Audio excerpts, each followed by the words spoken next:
Hey guys, this is Grace and welcome to my channel and to our um, video number 6 in the 6x6 paper pad series that I am doing.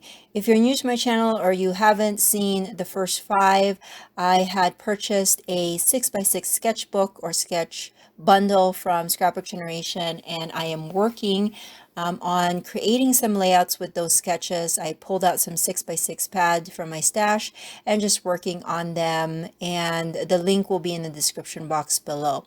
Now this one is, I'm going to say, my companion page for layout number 5. If you watched that before, it was our Easter of 2020.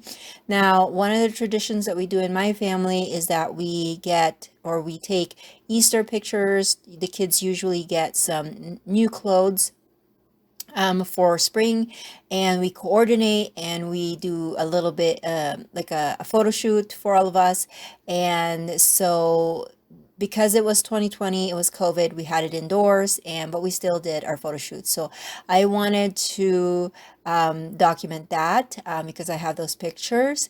And I think one of the things that I wrote in my journaling for this was that we did not get any new clothing for that year, just because we were everybody was staying home, and so we did not bother purchasing any. I guess we could have bought some online, but we just decided to go with whatever we had on hand, and it all worked out. It just shows you that we have enough stuff in our homes if we really looked at it.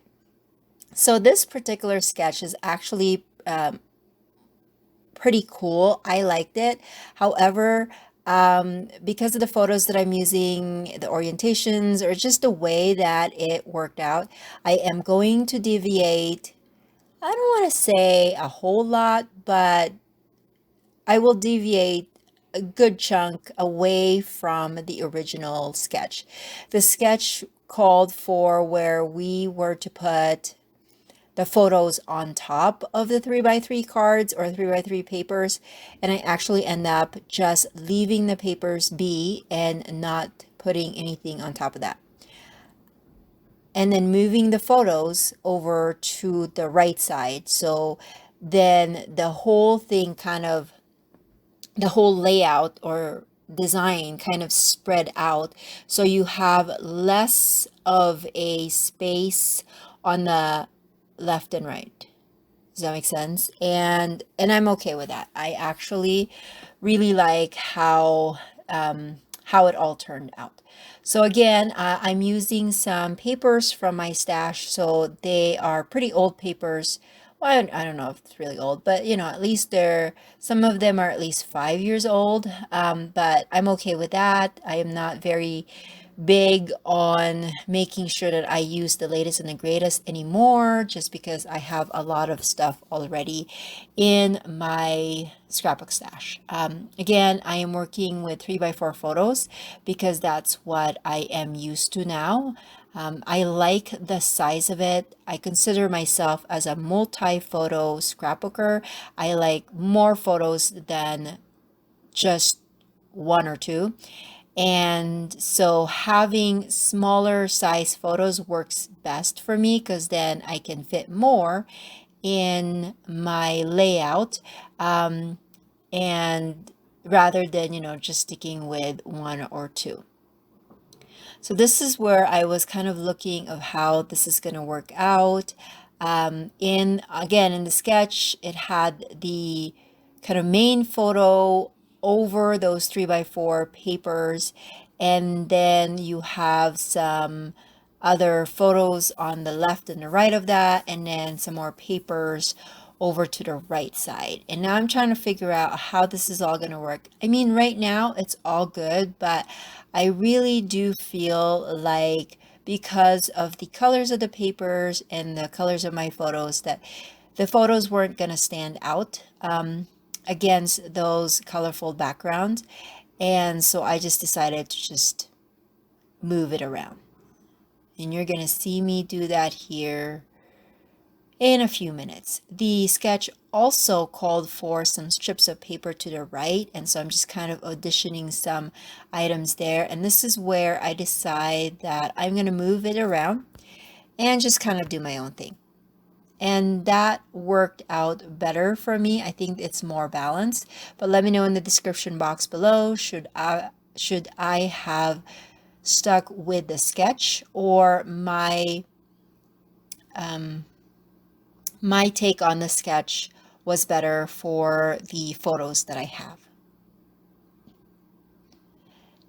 And I love how these papers, again, comparing it to the, oh, I guess I moved it around because it's been a while since I've done this layout, so I can't quite remember. So I ended up moving things around to make it look like it's more of a, like a bookend, you know, how the papers are on each side.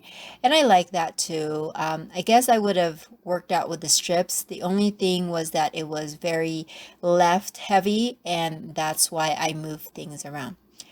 And I like these papers because comparing it to the papers that I used for layout number 5, I think this one fits more for the spring look.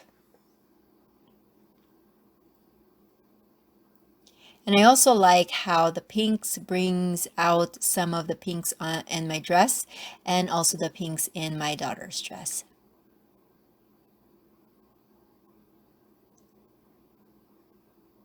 So like I said before, all of these layouts are based off of sketches that I had, that I got from the 6x6 paper bundle that I purchased at Scrapbook Generations.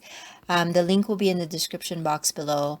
I was also very inspired to purchase the sketch because of the review that Coley Bing, my friend Nicole, here on YouTube, did about her experiences with the sketch. She did all 20, and she showed us all of their layouts and kind of how she created them, or what was her feelings towards creating, you know, the layouts and all of that. So just by her talking us through her process, really helped me to jump the gun and purchase this. And I have to say that these sketches are really nice.